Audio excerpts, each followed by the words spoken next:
Tiana, all right, I've got your work up here, and I was just reading through your writing here.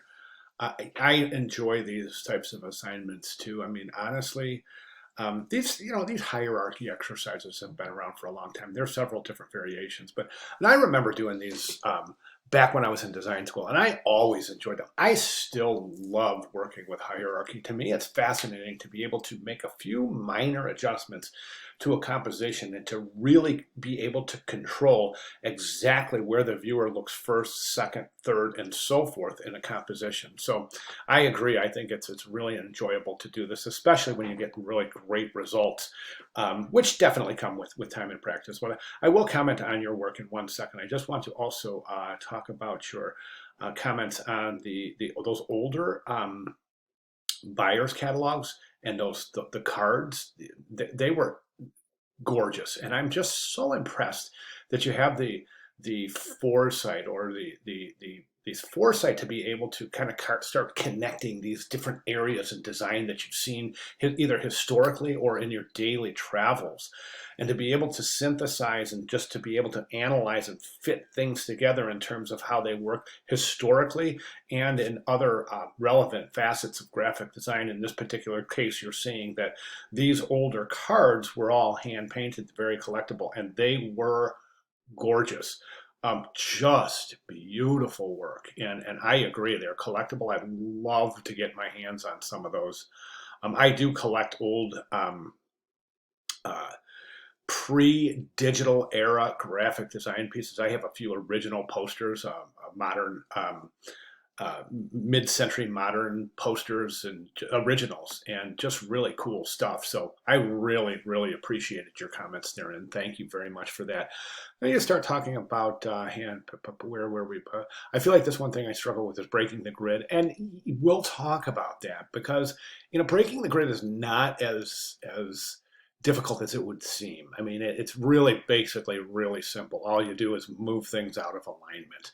Now it's really important to note that that's we don't always do that. There should be a reason, a good solid reason for breaking the grid.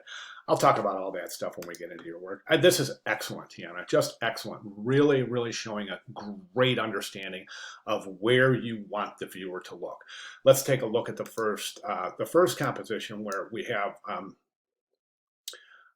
no contrast at all in size and weight. All hierarchy is based on grouping. So this is great, right? But if you see, there's a couple of issues with this in terms of with this composition in terms of alignment. Like theoretically, you really don't want. Think of saccadic movements. We talked about saccadic jumps and saccadic leaps when we were doing our spacing exercises.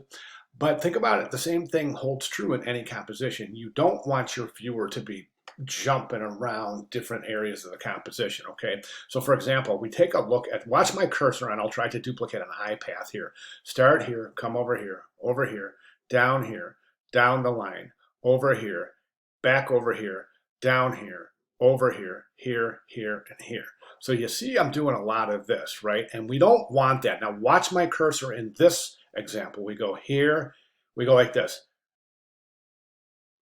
And that's it. Beautiful, right? And the same thing, kind of, this one's a little bit, this right here is just, it's creating just kind of an unusual flow, right? So that's why alignment is so important. So I want you to kind of work on alignment in your compositions.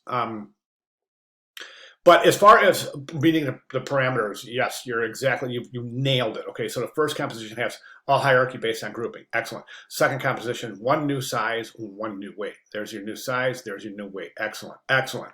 Third is multiple contrasts in size and weight. Outstanding. The fourth one, there's just a little bit of misunderstanding here because if you go back to the assignments page, you'll see that the assignment requirements is that the car has to be in black and white, and the car also has to bleed the composition into areas.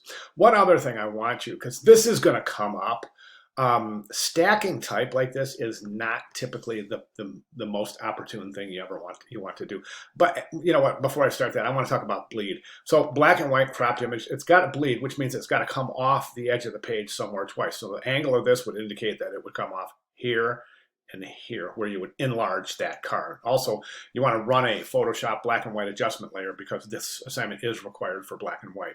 Stacking type is problematic, and the reason I say that is because letter forms are designed with the intent of being seen next to other letter forms. Okay, so in other words, the negative space associated with typographic design indicates that that space is to be considered while placing other characters next to those characters.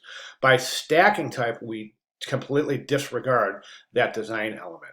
Typically, I don't stack type ever. I think it's a terrible practice. I think it looks horrible. And I'm not dogging your work at all. I'm just saying that professionally we try to stay away from this.